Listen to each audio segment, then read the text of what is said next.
সহজ একটা পদ্ধতি শেখাবো, একদম সহজ, একদম সহজ পদ্ধতি। নামতা ছাড়াই পদ্ধতি। নামতা ছাড়াই কি গুণ হয়? না। নামতা ছাড়া গুণ হয়? না। হয়। দেখো কিভাবে হয়। একটা সহজ একটা নামতা ছাড়া একটা গুণ আমি তোমাদের কাছে শেখাচ্ছি। খুবই সহজ। যেমন এখানে দেখো 3 আছে, 4 আছে, আর একটা 5 আছে। খুব সহজ। এটাকে আমি গুণ করব 3 দিয়ে। কত দিয়ে? 3 দিয়ে। কত দিয়ে গুণ করব? 3 দিয়ে। আমরা নামতা ছাড়াই গুণ করব। নামতা ছাড়াই। তাহলে নামতা ছাড়া গুণ করার জন্য আমাকে এখানে খেয়াল রাখতে হবে এখানে কত আছে? 3। ভালো করে দেখো কত আছে? 3। তাহলে এখানে 3টাকে আমরা 3 টা টান দেব। 1 কথা বলো না 2 3। তারপরে কত আছে? 4। একটু ফাঁক দিব, একটু গ্যাপ দিয়ে 4 দিব। এই 4টা টান 1 2 3 4। 4টা টান দিলাম, 3টা দিলাম, 4টা দিলাম। তারপরে কত আছে? এবার টান দিব কয়টা? 5টা। 1 2 3 4 5। 3 4 5 3 4 5 খেয়াল থাকবে। আচ্ছা কত দিয়ে গুণ করতেছি? 3। কত দিয়ে? 3। এই 3 দিয়ে যখন গুণ করব ওই যে এখানে যে সংখ্যাটা থাকবে এটা দেব আড়াআড়িটা। 1 2 3। কয়টা দিলাম? 3।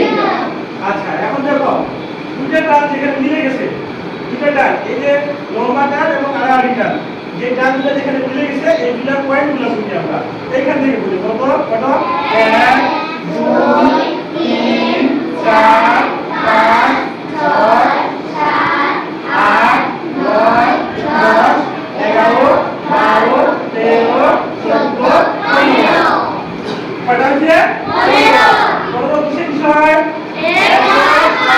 15। তাহলে এই যে 15 5 করবে। 15 5 হাতে কত? 1 হাতে কত?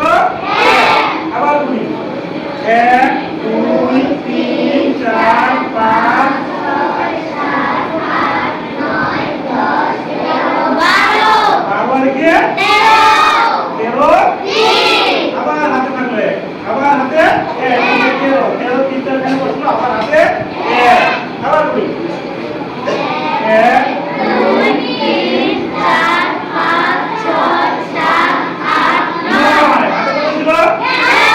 1 এর কি 10। তাহলে এখানে হবে 10 অর্থাৎ 1 0 3 4। আচ্ছা আমরা তো নামতা দিয়ে গুণ করছি তাই না? একটু মিলাই দেখি হয় কিনা।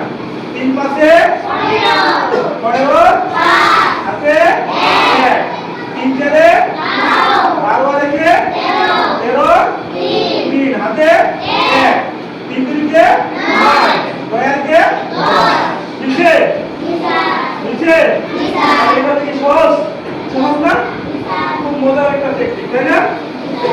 এটা আমরা পারবো না খুব সহজে এই টেকনিকটা অবলম্বন করবো। ঠিক আছে? রাত হয়ে গেছে।